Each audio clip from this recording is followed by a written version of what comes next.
Did you really think you could move your parents into our house without asking me? I asked, my voice shaking with a mix of anger and disbelief. Ryan, my husband of 6 years, looked up from his laptop with a smirk that I had grown to hate. Oh, Amelia, don't be so dramatic. It's just for a while, and besides, you don't really have a say in this. His words felt like a slap in the face. This house, a lovely 2-story home in a quiet suburb, wasn't just any house. It was the home my grandparents had left me, where I wanted to raise our son Lucas, away from the negativity of Ryan's family. Remember, the house is in my name, I replied, my hands clenched into fists at my sides. Ryan's smug look faded and he looked uncertain for a moment. Our 2-year-old son Lucas walked into the room, and I forced a smile for his sake. He didn't know about the tension between us. His chubby hands reached up for me, and I picked him up, kissing his forehead, trying to calm down. I'm not okay with this, Ryan. Your parents have never respected me or our space. Why now? I asked, trying to keep my voice steady. Ryan shrugged, which made me even more frustrated. They're family, Amelia. You wouldn't understand. Family. The word echoed in my mind like a taunt. My own family, who ran a small but lovely coffee shop in town, had always been my safe haven. The doorbell rang, interrupting our argument. Through the peephole, I saw them, Ryan's parents with suitcases in hand, ready to invade our life. My heart sank. Fine, Ryan. Let them in, but this isn't over, I said, handing Lucas to him before opening the door. Amelia, darling, Ryan's mother said, walking past me without even looking at me. His father followed, a stern man who had barely acknowledged me since our wedding day. As they settled in, making themselves comfortable in my living room, I felt the familiar sense of being invaded. This was just the beginning, I realized. But as I watched them, something inside me changed. I was done being the obedient daughter-in-law, always bending to their wishes. I went into the kitchen, my mind racing. This was my home, my safe place, and I was ready to fight for it. The next 2 days became a blur of unwelcome changes. Ryan's mother, Elaine, had a way of making her presence felt in the most suffocating way. She rearranged my kitchen, criticized my parenting, and acted like our home was hers. Lucas shouldn't be eating that, Amelia. It's not healthy, Helen said one morning as I prepared Lucas's breakfast. I held back a sharp response, feeling the familiar sting of her judgment. He's fine, Elaine. It's just cereal, I said, shaking my head. In our house, we believe in a proper diet. You really should learn. Her comments were like needles, each one poking at my patience. Ryan, as usual, was no help, lost in his work and unaware of the growing tension. One evening, as I put Lucas to bed, Elaine barged into his room. He's still not sleeping through the night? You must be doing something wrong, she said. Her words were a blow to my confidence, making me feel like a bad mother. I'm doing the best I can, I snapped, unable to hold back my frustration. Your best isn't good enough. Maybe if you had a real job and some structure in your life, she said. I felt a surge of anger. This is my house, Elaine. You're just a guest here.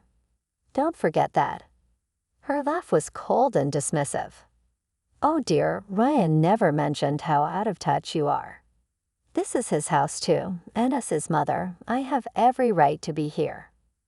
The next day, I hit my limit when I found Elaine in Lucas's room, going through his drawers. What do you think you're doing? I demanded, my voice shaking with anger. I'm just organizing. This room is a mess, she said without even looking at me. That's it. I want you out of my house now, I shouted, feeling a mix of anger and desperation. Elaine turned to face me, looking surprised but not sincere. Your house? Oh, sweetie, you're just the wife. This is Ryan's house too, and he wants us here.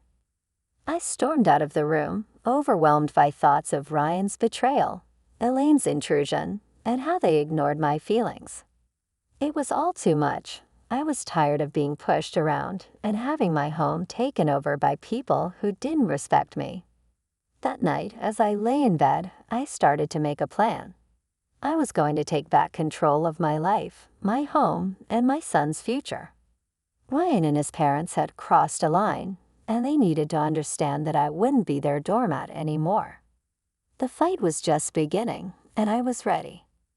A few days later, during a tense dinner, Ryan dropped a bombshell. "My parents need to stay with us longer. Their house is being renovated," he said casually, as if it were no big deal. I felt my blood boil. Longer? Ryan, we never even talked about them staying here in the first place. He shrugged, avoiding my gaze. "It's just for a few more weeks." "What's the big deal?" "The big deal is that your mother treats me like an outsider in my own home," I shouted, my frustration boiling over. Elaine, overhearing us, jumped in with her usual condescending tone. "Amelia, you're overreacting. We're family. You should be more accommodating." Their words only made me more determined. I wasn't going to let them walk all over me anymore. It was time to fight back. The next morning, I called my brother Alex, who had always been my support. "They're taking over my life, Alex. I can't handle it anymore," I said, trying to hold back tears. Alex's voice was strong and encouraging. "Amelia, you need to stand up for yourself. Don't let them bully you. It's your house, so you make the rules." His words gave me the push I needed. I decided to confront Ryan, but this time I would be ready. I gathered proof of Elaine's overbearing behavior. The messed-up kitchen, the disturbed routines, and her constant belittling comments. The day of the confrontation arrived. I waited until Elaine and Ryan were in the living room. "We need to talk now," I said, keeping my voice steady, even though I was furious inside. Ryan looked up, surprised. "What's this about, Amelia?" "It's about your parents, Ryan. Their constant interference and disrespect for my boundaries have to stop today," I said, holding up my list of complaints. Elaine scoffed. "This is ridiculous. We're just trying to help." "Help by undermining me at every turn? By treating me like I don't matter in my own home?" I shot back, my anger clear. Ryan shifted uncomfortably. "Amelia, they're my parents. We can't just kick them out." "No, Ryan. They're guests in my home, and they've stayed too long. Either they leave or I do with Lucas," I said firmly, my determination clear. The room fell silent, and the weight of my words hung in the air. I saw the realization in Ryan's eyes, but it was Elaine who spoke first. "You wouldn't dare," she hissed, losing her calm demeanor. "Watch me," I replied, my voice steady with resolve. That night, Ryan's parents packed their bags. As they left, Elaine gave me a bitter look. "You'll regret this, Amelia," she warned. But as the door closed behind them, I felt a huge relief. It was the first step in taking back my life, and I was ready for whatever came next. After Elaine and her husband left, the house was eerily quiet. Ryan's attitude turned cold and distant, and he barely interacted with me. I found comfort in the peace at my home and the happy laughter of Lucas. One evening, as Lucas played with his toys, Ryan said, "I have to go on a business trip. I'll be gone for a few weeks." His tone was indifferent, as if his career mattered more than our troubled relationship. "Fine," I replied shortly, hiding my relief at the thought of his absence. After Ryan left, the house felt different, almost freeing. I began to undo the changes Elaine had made, each small fix feeling like a win.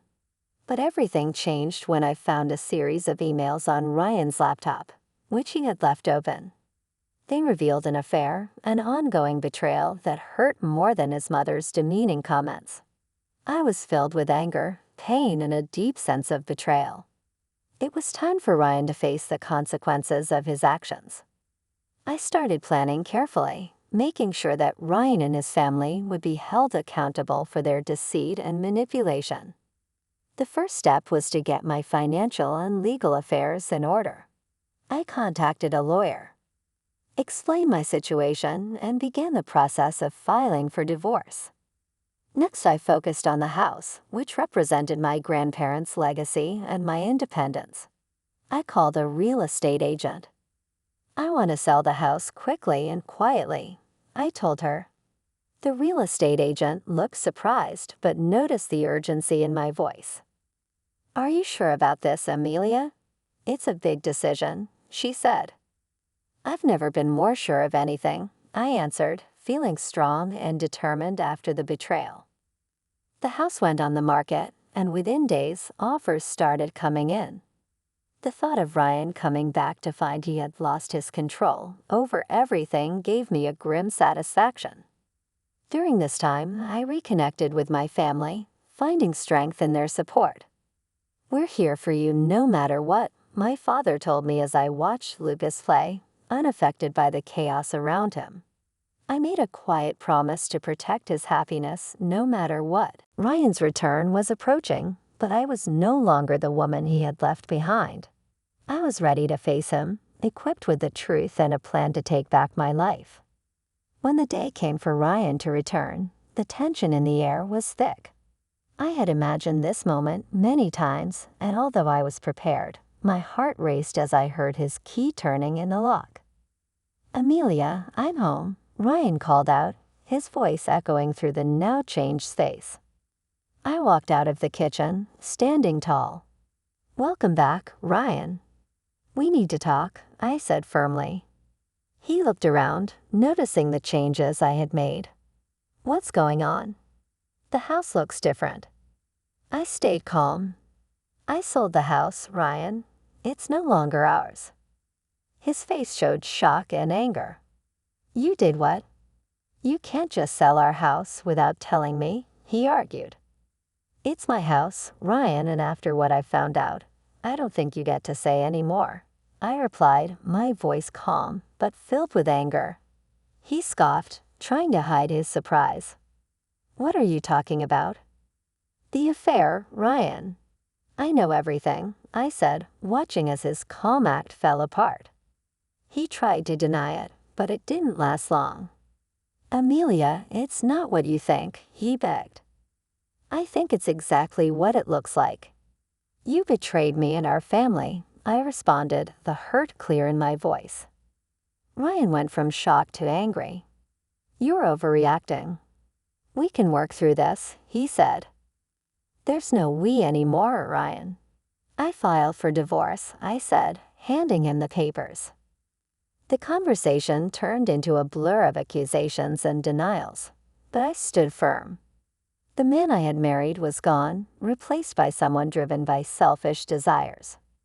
As he stormed out, promising to fight the divorce, I felt a mix of freedom and worry.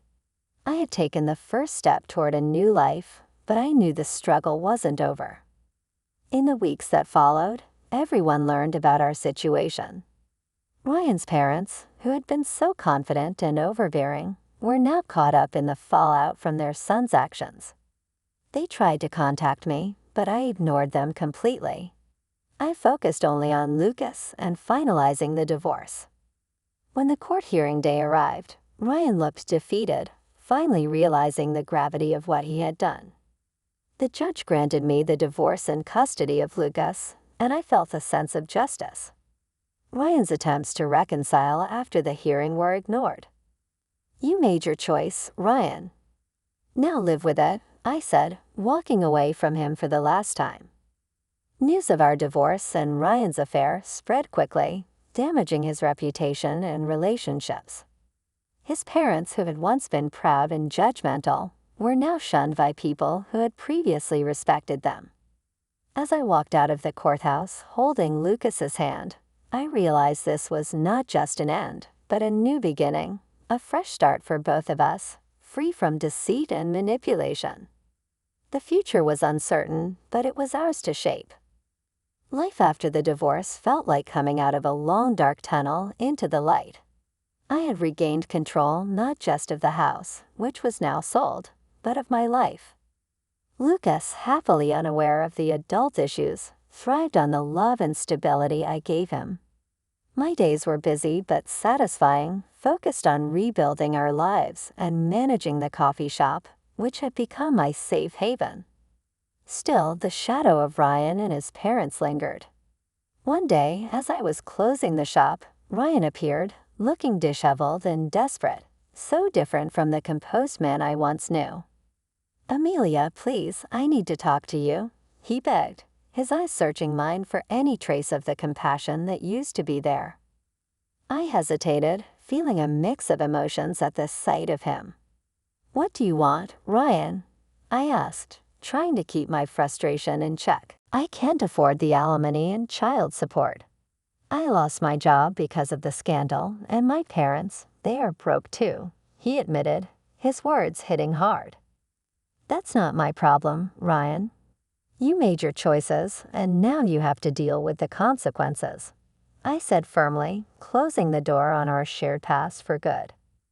As I walked away, leaving Ryan behind, I felt a sense of closure. The journey had been painful, full of betrayal and heartache, but it had led me to a place of strength and independence. Life moved on. Lucas grew up, his laughter and curiosity bringing joy to our home. The coffee shop thrived, becoming a warm, welcoming place for the community. I found happiness in simple pleasures, the smell of fresh coffee, Lucas's giggles, and the support of friends and family. Ryan and his parents became distant memories, their story a lesson on the consequences of betrayal and selfishness. My journey had taught me about resilience and the importance of standing up for myself. As I locked up the shop that evening, I looked at the sky painted with hues of orange and pink as the day ended. I smiled, holding Lucas's hand tightly. Our future was uncertain, but it was bright. We were moving forward, one step at a time, into a new chapter of our lives.